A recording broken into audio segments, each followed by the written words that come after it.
Hello, Mayor Jeff Schielke speaking to you on Friday, September 25th, 2020.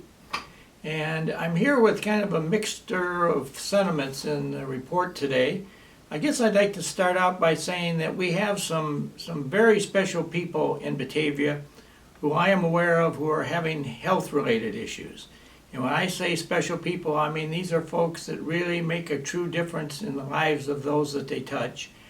And a couple in particular that I can think of, and I'm being somewhat coy here in this conversation because with Health Information Personal Privacy Act laws and everything else, I don't feel I'm at liberty to just publicly announce who I'm talking about because it's always health related, and I don't want to spill the beans on somebody that doesn't want it too widely known that they're sick. But I think those of you who may know who's sick would be able to figure out who specifically I may be referring to.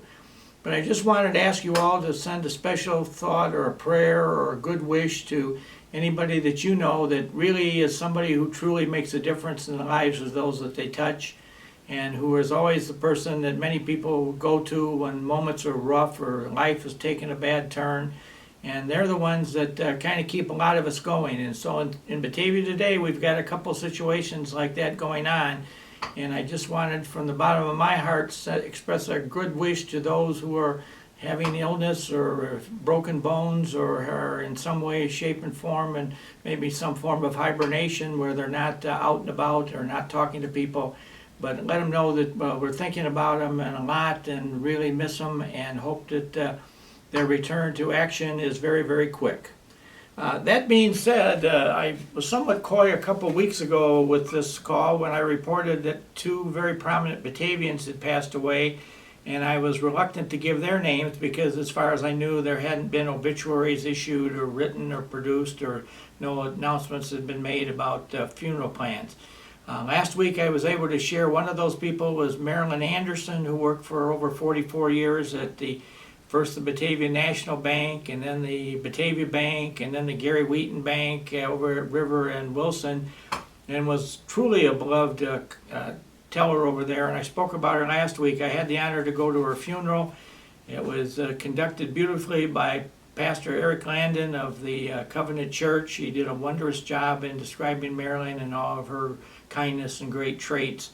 And so I wanted to acknowledge that one. The other one I'm regrettably have to announce today is the passing of Dick Richard Benson, or Richard Dick Benson, I guess I should say, who was a face around Batavia who, by all accounts, truly did make a world of difference, and for the good. And when I say that, I specifically speak of Dick's work for a number of years as a member of the board of directors at Delnor Hospital in St. Charles. While he lived in Batavia, he was on the Delnor board. He had a leadership role there, and I had the opportunity to be closely working with Dick when the subject arose that there should be a consolidation of the then Delnor Hospital in St. Charles with Community Hospital in Geneva. And I will tell you that this was kind of a tri-city effort. They asked all three of the mayors at the time. In Geneva, it was Bill Oddly, and in St. Charles, it was Fred Norris and myself. And we took somewhat of a interesting role in this because we were asked to come to various meetings of discussions that were going on. And there was a lot of issues that had to be resolved, specifically about the merger of the two groups. And then there was a whole bunch of concerns by members of the employees of both organizations, their boards of directors, and specifically there was a lot of questions and comments from the medical community who worked at both hospitals. So this by far was in no way an easy task to accomplish. And then the fact that they had to decide on a location that they could merge the two hospitals together, and as it worked out, all things just seemed to come together. I don't know if we had blessing from the heavens above or whatever, but the property at the west side of Randall Road at Kessinger Road in Geneva became available. And so the negotiations were made and that site was acquired, and the two hospitals eventually were both removed from their old locations and merged into the one campus that's there now today. And if you think about that, that's a central location to the Tri-Cities, both Geneva, St. Charles, and Batavia. And it's an easy run for us to run our 3-town ambulance service in and out of there on moment-by-moment basis, and it could not have been put in a better place. But today I just wanted to pay a couple of words of tribute to Dick Benson, because he had a big role in this and was a major player in the achievement and the accomplishment of it all. I might note that another Batavian, Joanne Hansen, was also very active in this movement, and so between Joanne and Dick and myself, we had a real interesting time to incur with all the various voices that wanted to speak about it, some for it, some against it.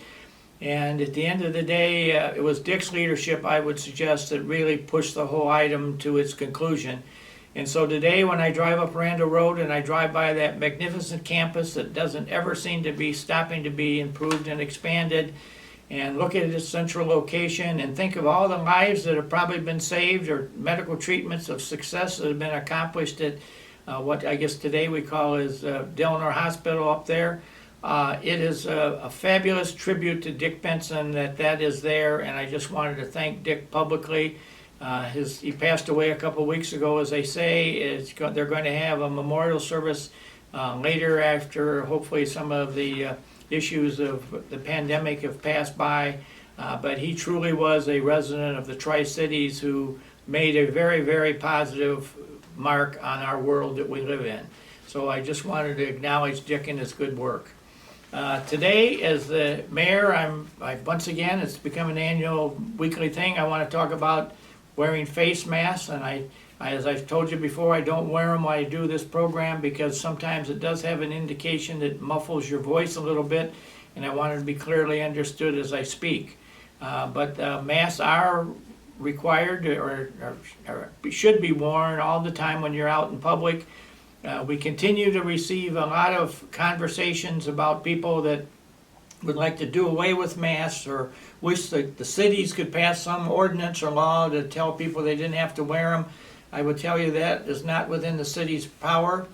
This is a state-mandated emergency that the governor's office is overrunning, and they are also in charge of all the decisions that are being made about schools, about sporting events, about gatherings, how big or how small they can be, and the cities are all at the mercy of what is being dictated. So that being said, I just want to continue to ask your cooperation. Hopefully the cure for this is not far away, if you're to believe what you're hearing out of Washington, and I hope that is the case. And hopefully this will be a year that we will never forget, and not necessarily in a good sense, because there's been a lot of traumatic issues that arose because of it. A lot of people have lost their lives throughout our country, and this has been a very deadly occurrence. And so nothing to be happy about, but we want to do what we can to bring it to a successful, not a successful, that's not the right word, a quick conclusion, so that we can get life back to normal as best we can remember. That being said, a couple other questions continue to be asked around, and this morning I went up to St. Charles and had a 3-person meeting with Mayor Regina from St. Charles and Mayor Kevin Burns from Geneva and myself, and we sat for over 2 hours and discussed commonality of issues that involve all 3 towns, and we've got a bunch of them. And we do a lot of stuff together, including a top-rated 911 emergency call center, TRICOM, and we also run the highly touted Tri-City ambulance service between the 3 towns that's based in each one of the fire stations of the Tri-Cities. And so we've got some success behind us, but we continue to have issues. And today, one of the things we were talking about was what we're going to do with Halloween. And I guess we are not in a position today to make any final determinations. We're wondering and looking to see if the state of Illinois is going to give any further direction on this. I think right now it would be the kind of the way we're heading. It was we'll allow for people to do some trick-or-treating on the 31st of October. And we will ask that cautious steps be taken, that everybody continue to wear a mask, whether you're trick-or-treating or not, or you're just answering the door. I know one thing we want to encourage is not to have anybody meet trick-or-treaters at their door with a bag that they encourage them to put their hand into and grab something out of. because that could be a quick way to spread some disease or whatever.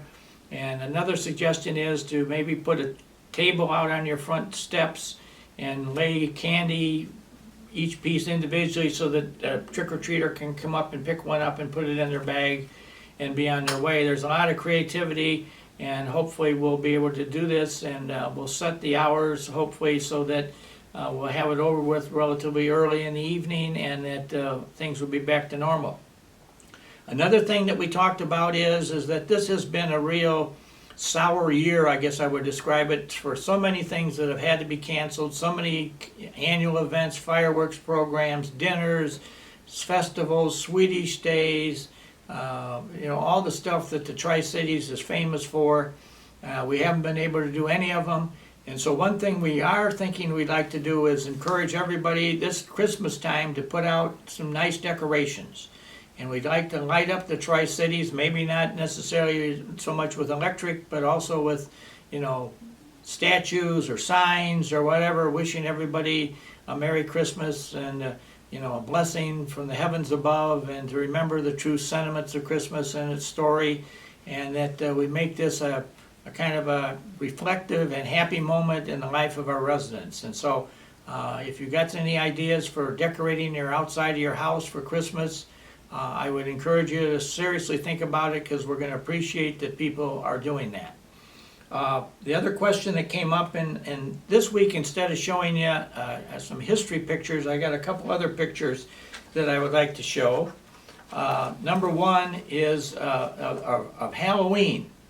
And we have some people in Batavia who have really gone forth, and I'm told there are more to come, but two that are already out are, one is out up at 532 Houston Street, and that is Matt and Candace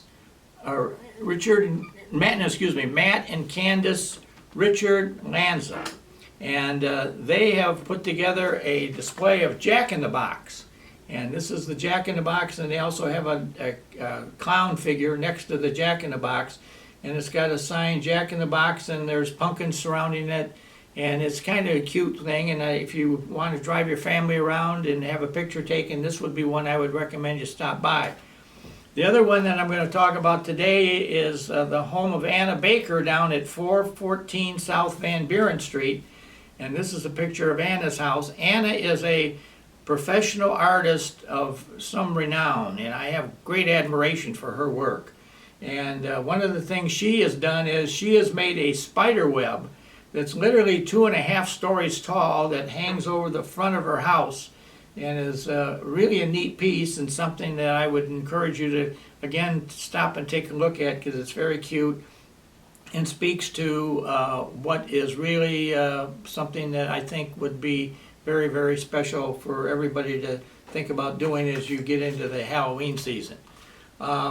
As a government, we continue to function with all the various issues we have. We continue to have a lot of concerns with people trying to walk the neighborhoods late at night, see if there's open doors on any cars, and see what they can find in the cars.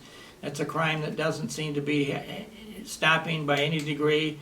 And another one is certainly people trying to take advantage specifically of senior citizens as it surrounds technology, and they're being sent bogus credit cards and all kinds of different stuff that we have daily numbers of reports about, of people who are being technologically attacked by people who are trying to use their lack of understanding of technology to get them to divulge a credit card number or order something or buy something. And it's just a very bad scene. So again, if you know somebody of elderly means that's not very knowledgeable on technology, please check into them and alert them as to what they should or should not be doing when it comes time to respond to any of these people who want to sell them some type of a technology. And as closing, I guess I showed this picture before. This is when I talked earlier about Dick Benson, this is the groundbreaking scene for the groundbreaking at Delnor Hospital many, many years ago. And I would point out that in the picture are the two mayors of Geneva and St. Charles, and I'm over here at this end, and standing next to me is Dick Benson. And I'm sure we'll put this up in a heavier format so people will be able to see it closer. But this is the team that was really credited with putting this whole idea on the street and getting it going.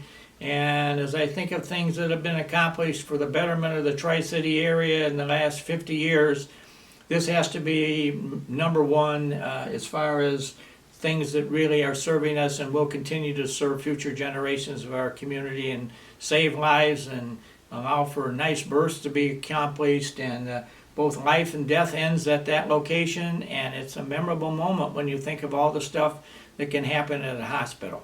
And so today I'd like to close by just offering the sentiment that if we have a blessing in Batavia, and I think I've said this before, I'm realizing the older I get as to the blessing that we have is the strong degree of friendships that we have within our community. And I consider myself truly blessed to have a number of very good friends, people who I can count on at a down moment, or people who will rise to the occasion and help others. And we have a huge heart of generosity in this town for causes that need to be supported. And so one of them that's coming up that will illustrate that is the annual Christmas toy distribution project, which this year will mark its 70th year. It was begun by former Fire Chief Bud Richter back in 1950 when he took broken bicycles and dolls, and he repaired the bicycles, and the ladies from the various churches and the VFW's auxiliary made doll clothes, and then they would give the clothes and the dolls and the bikes and other repaired toys away to kids on the 23rd via the Batavia Rotary Club. Would go around to houses they knew where Christmas was going to be slight, and they would fill the stockings or put them on the front porch. And so this has been a grand tradition and speaks to what Batavia is all about. And that continues today, and we're just winding up the details of the toy drive, which will be again on a Sunday in December, and I'll be reporting those to you in another week or so. But again, I just would ask you all to think of people in your lives who are friends and who are standing there with you through the bright moments of your life and the down moments of your life. And truly one of the blessings I have in my life is I've had that with me. So I know that everybody out there has people in their lives that they depend on.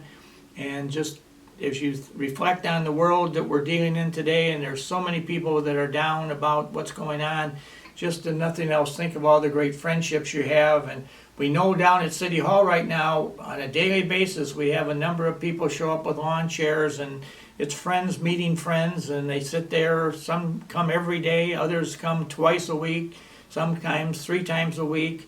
And it's great to see that this area has been turned into kind of a friendship square where Batavia comes together and supports each other.